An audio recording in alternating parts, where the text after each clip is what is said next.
Je me souviens avoir prié un jour. Je suis sorti prier à 3 heures du matin. Je parlais au Créateur à 3 heures du matin. Je n'étais pas là où je voulais être, j'étais comme Dieu, comment pourrais-je devenir celui que j'aspire à devenir? Et la réponse a été arrête d'être une victime. Es-tu en train de me dire que je suis une victime?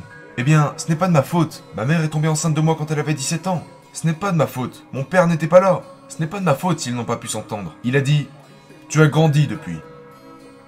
Tu n'as plus 10 ans maintenant. C'est toi qui prends les décisions. T'es là à pleurer quelque chose qui t'est arrivé quand tu étais enfant.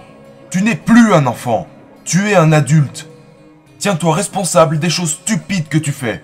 Crois-tu vraiment que c'est à cause de tes parents que tu joues aux jeux vidéo?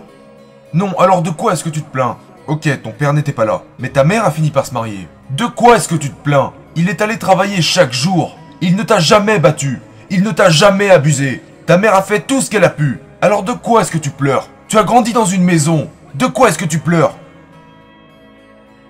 Quelqu'un t'a volé de l'argent parce que tu n'as pas fait ce qu'il fallait? De quoi est-ce que tu pleures? Personne n'est venu chez toi pour te tabasser. Grandis un peu. Principe numéro 2. Grandis et arrête de te plaindre. Ta professeure ne t'appréciait pas? Pourquoi? Pourquoi elle ne t'aimait pas? Eh bien peut-être que tu parlais trop. Peut-être que tu étais irrespectueux. Pourquoi tu répètes qu'elle ne t'aimait pas? Va te regarder dans un miroir et prends tes responsabilités. Pourquoi est-ce qu'elle ne t'aimait pas exactement?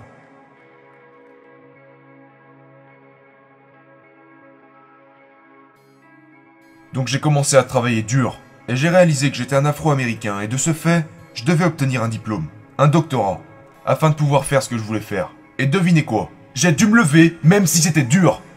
J'ai dû prendre possession de ma vie, prendre possession de mon temps, prendre possession de mes journées. Vous avez un téléphone, mais vous n'apprenez pas une nouvelle langue. Vous avez un téléphone et vous ne savez pas faire de calcul. Vous avez un téléphone, un smartphone, vous pouvez aller sur internet, mais tout ce que vous faites est en lien avec les réseaux sociaux. Pendant que Mark Zuckerberg empoche des milliards là-dessus. Il est l'heure. Écoutez-moi, encore une chose et je vous laisse avec ça. Il est grand temps de prendre vos responsabilités. Tu es une mère et tu veux que ton fils lave ses vêtements? Apprends-lui à le faire. Apprends-lui à séparer les couleurs du blanc. Maman, au lieu de laisser ton garçon cuisiner, apprends-lui à cuisiner. Laisse-le prendre ses responsabilités. Envoie-le faire ses courses. Il pourrait dire qu'il ne sait pas cuisiner comme toi, mais donne-lui une date. Donne-lui 2 jours. Prenez vos responsabilités. Montre-lui comment mettre de l'essence dans la voiture. Des responsabilités. C'est ce que j'enseigne à ma fille. Quand nous allons à la station d'essence avec ma fille, ma petite fille sort de la voiture et met de l'essence dans le réservoir. Une fois, quelqu'un m'a demandé « Pourquoi tu demandes à ta fille de mettre l'essence ?» J'ai dit « Parce que je dois être un enseignant. Un jour, je pourrais mourir à bord de la voiture. Et elle aura bien besoin de savoir comment on met de l'essence dans une voiture. » Je veux que tu poursuives un rêve. Pourquoi? Parce que l'énergie vient des rêves. Mais tu ne vas pas t'arrêter là. Car ce rêve peut nécessairement se transformer en réalité. Et d'un seul coup, boum, c'est toute ta vie qui change. Donc je veux que tu rêves. Matin, midi et soir. Et je ne suis pas en train de vous raconter des conneries. Ce que je veux dire, c'est que quand tu rêves, tu dois comprendre que c'est un symbole. Tout est là.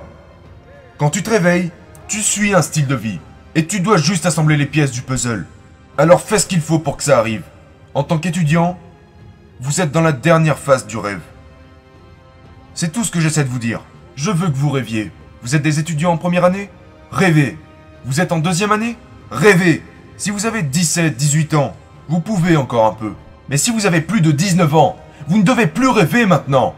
Arrêtez de rêver. Si vous avez plus de 19 ans, les rêves, c'est terminé. C'est terminé. Maintenant, c'est du concret. Qu'est-ce que vous faites le lundi? Qu'est-ce que vous faites le mardi? Qu'est-ce que vous faites le mercredi? Vous devez être très spécifique.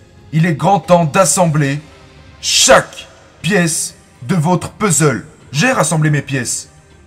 J'ai terminé mon puzzle. Et j'ai bâti cette vie de A à Z. J'ai fait ce qu'il fallait pour que ça se passe.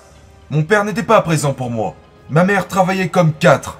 Personne ne m'a aidé à monter jusqu'ici. J'ai dû me lever. J'ai dû aller en classe. J'ai dû lire, j'ai dû étudier, j'ai dû écrire, et j'ai compris que ce rêve est réel, mais que le style de vie l'est encore plus. Vous arrêtez pas de voir des gens à la télé, et vous voulez devenir comme eux. Non, c'est du concret là. Tu as ce qu'il faut? Est-ce que tu seras prêt à continuer même étant malade? Es-tu prêt à ça? Vous êtes prêt pour quoi? Vous êtes prêt pour rêver? Pour la belle voiture? Ce que je déteste avec cette nouvelle génération, c'est vos comptes Snapchat et Instagram. Parce que vous pourriez vivre des choses à la place que vous ne vivez pas. Quelle histoire vous aurez à raconter? Oh, une fois j'ai eu 300 likes sur une photo? Vous mentez à propos de qui vous êtes. Genre, vous faites croire que vous avez de l'argent alors qu'en réalité vous n'en avez pas. Vous pouvez simuler tout ça sur Instagram. Mais qu'en est-il de la réalité?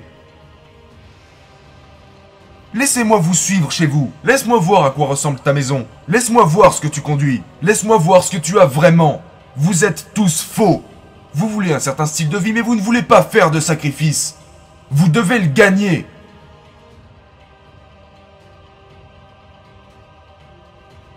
Si nous perdons, nous travaillons. Si nous gagnons, nous travaillons. Regarde, si nous sommes malades, nous travaillons.